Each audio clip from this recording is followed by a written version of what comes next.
Chercheur d'art à Paris, Olivier de Rinxin sur BFM Business. Chercheur d'art à Paris, vous prendrez le temps d'aller découvrir les sculptures de Nathalie Decoster au pont de Neuilly. Elle nous expliquera le message de ces messagers, justement. Et puis en compagnie de Claudia Vialaret, nous irons découvrir ces photos caravagesques dans la galerie de Georges Gimig. C'est la galerie Imaginéo, rue de Montreuil. Je commence avec vous, Claudia Vialaret. On a vu tout à l'heure les gens qui sont à la Bastille Art Contemporain. Vous n'avez pas, vous, été obligé de passer par la première expo, les petits salons, les petites foires Si, bien sûr que si. Je pense que les artistes, voilà, c'est un parcours un peu obligé. Et, vous étiez prof de dessin, non? Je suis prof d'art plastique. On ne dit plus dessin. Ah non, on ne dit plus dessin depuis pas mal de temps. Donc ça a changé de terme et surtout de conception. Voilà. Et vous êtes passé de la peinture à la photo? Voilà, je suis passée de la peinture et du dessin à la photo, et comme j'ai une formation aussi universitaire, enfin théorique, donc je m'intéresse beaucoup à l'histoire de l'art, et mon exposition caravagesque, voilà, je reprends des images de Caravage, les remets en scène, je m'en sers aussi matériellement. Alors c'est ce que vous nous avez expliqué, puisqu'on a eu la chance de découvrir cette exposition caravagesque dans la galerie de Georges Gimig. Nous vous y accompagnons. Présentation de ces caravagesques. Alors, ce qui est caravagesque, ce sont les plis du baroque. J'ai ajouté des plis aux plis, moi, voilà. Par exemple, dans la mort de la Vierge, là, la mort de Marie, j'ai pris un modèle que j'ai mis dans la position de la peinture qui est au Louvre. Ensuite, j'ai froissé cette image pour me l'approprier, pour en faire quelque chose à moi, et puis aussi pour mettre en question la représentation. Et là, par exemple, j'ai rajouté des tissus, j'ai rajouté des plis pour être complètement dans cette mode de Caravage. Ces deux photographies, j'ai imprimé une reproduction en grand format de Caravage. Je l'ai froissée, manuellement, en ayant un petit peu peur, enfin en me demandant si je faisais bien. Et puis j'ai voulu, en rapport avec le thème même de la peinture qui était représentée, en faire quelque chose à moi. Par exemple, celle-ci, c'est la fuite en Égypte de Caravage, et j'ai voulu montrer le rapport entre la Vierge et l'enfant, et presque les mettre dans une sorte d'œuf, enfin une forme comme ça très sécurisante, voilà. Pour faire cette image, j'ai repris exactement la composition de Caravage dans son Narcisse. J'ai placé à la place du reflet dans la peinture de Caravage, on voit à peine un reflet de Narcisse qui va après se noyer dans cette eau. J'ai mis la même image que la partie supérieure, mais froissée, comme si le froissement avait pour signification à ce moment-là le reflet.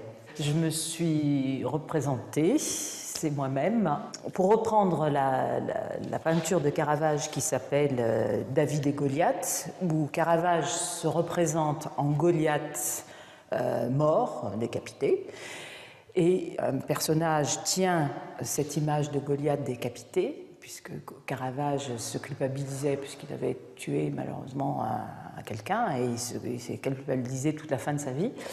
Et moi, donc, je tiens mon propre autoportrait morte, voilà. Et votre conscience professionnelle n'est pas allée jusqu'à vous faire décapiter pour avoir une image plus caravagesque encore? Non, il faut que je continue à vivre pour pouvoir créer. Voilà, vous avez trouvé un galeriste, il est à côté de vous, c'est Georges Gimig, Imaginéo.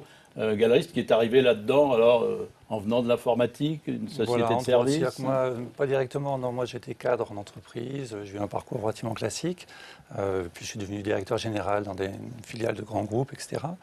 Je ne suis pas tombé du tout dedans quand j'étais petit, c'est un cheminement qui s'est fait par la suite en fait. Voilà, et puis un beau jour, on arrive à se dire que peut-être qu'on peut aussi faire ce genre de métier.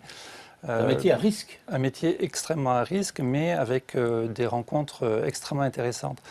aujourd'hui Claudia, mais plein d'autres rencontres, déjà eu des rencontres, et puis surtout beaucoup de satisfaction parce que la première exposition que j'ai réalisée avec Dominique Lemoyle, donc à Imagineo, a déjà été, entre guillemets, publicité, puisqu'il y a l'hôpital Bretonneau qui m'a demandé d'exposer dans le cadre de la rue principale de l'hôpital Bretonneau. Alors vous êtes dans le 11e arrondissement, au 50 de la rue de Montreuil. Est-ce que c'est pas un peu un pétaouchnock par rapport au Marais, au quartier branché?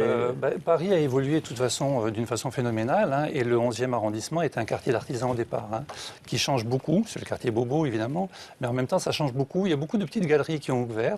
Il y a la galerie Univers de Colette Collat, il y a Point Rouge de Jean-Michel Varin. Il y a plein de petites galeries qui s'ouvrent.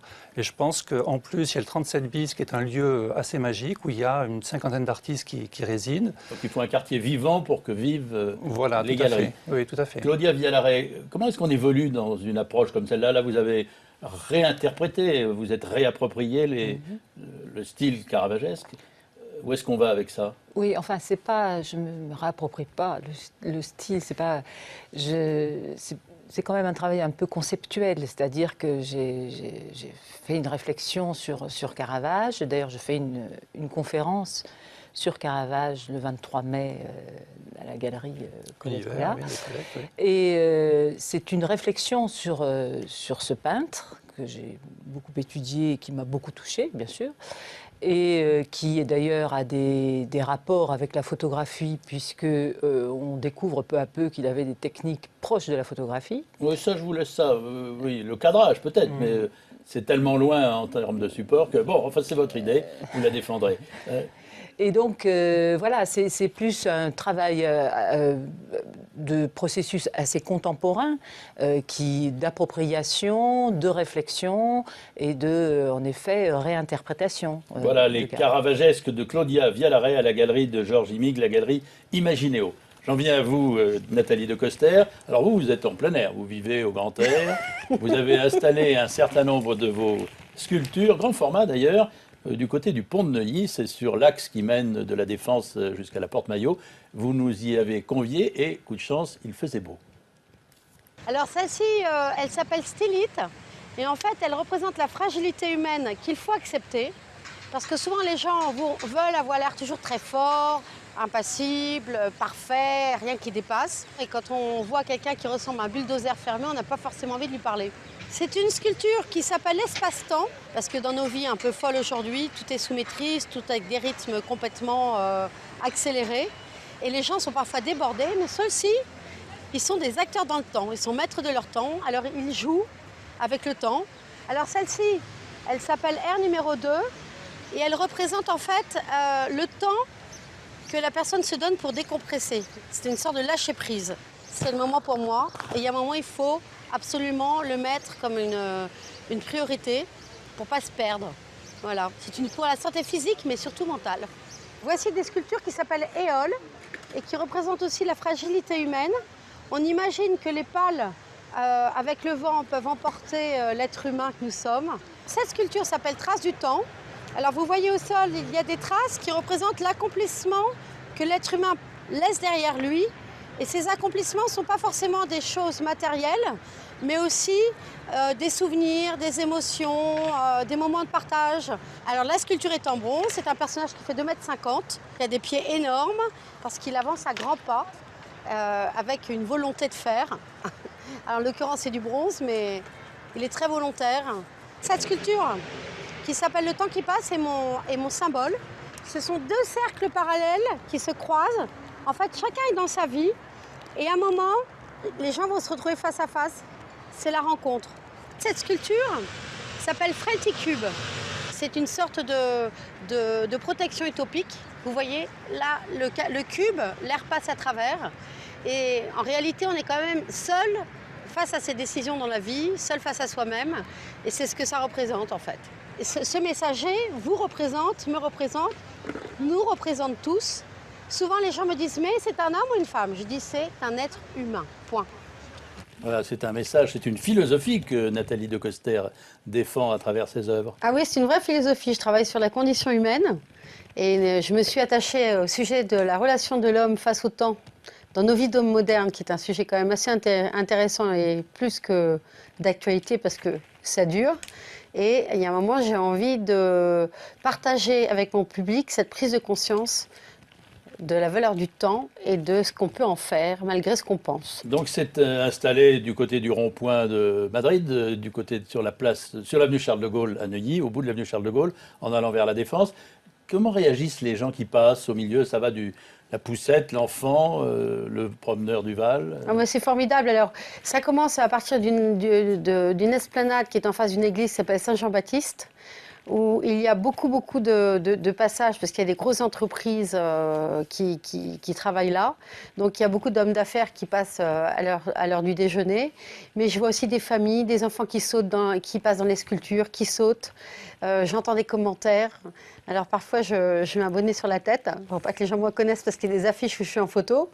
Et j'écoute les commentaires et ça m'amuse beaucoup parce que les gens se posent des questions, ils lisent, ils font des commentaires en disant « Ah oui, en effet ou alors ils rigolent. Donc c'est très vivant et je suis très surprise par le nombre de gens qui prennent le temps d'aller marcher sur cette partie de l'avenue. Et qu'a dit Monsieur Fromentin, le maire de Neuilly? Il a vu vos œuvres, il est venu les inaugurer. Bah écoutez, il en a parlé l'autre jour, il dit qu'il était sensible à mon travail et à cette démarche philosophique. Maintenant, je crois qu'il faut lui poser la question à lui-même. Bon. C'est un peu délicat pour moi de... Et est-ce que Nicolas Sarkozy est passé voir vos œuvres? Ah, je ne sais pas, peut-être. Il connaissait bien mon travail à l'époque où il était maire de Neuilly. Nous avions aussi des projets qui étaient dans les cartons et qui devaient sortir un moment ou un autre. Bon, ils sont sortis là maintenant. Et si on veut avoir un pendentif comme le vôtre qui reprend le thème du messager, le bijou que vous portez autour Il n'y du a que cou? moi qui le porte. Ah bon, c'est une pièce non, unique. non, c'est que voilà. Bon, faudra vous On peut lancer dans... acheter des œuvres. Il n'y a pas que des œuvres monumentales, mais il y a aussi des œuvres indoor, entre guillemets. Mais le bijou, il n'y a que petit moi qui le format. porte. Très bien. C'est Nathalie de Coster qui vous présente ces messagers qui sont donc à Neuilly Jusqu'au 10 juillet. 10 juillet. Merci à vous d'avoir participé à ce Chercheur d'art à Paris. On se retrouve la semaine prochaine.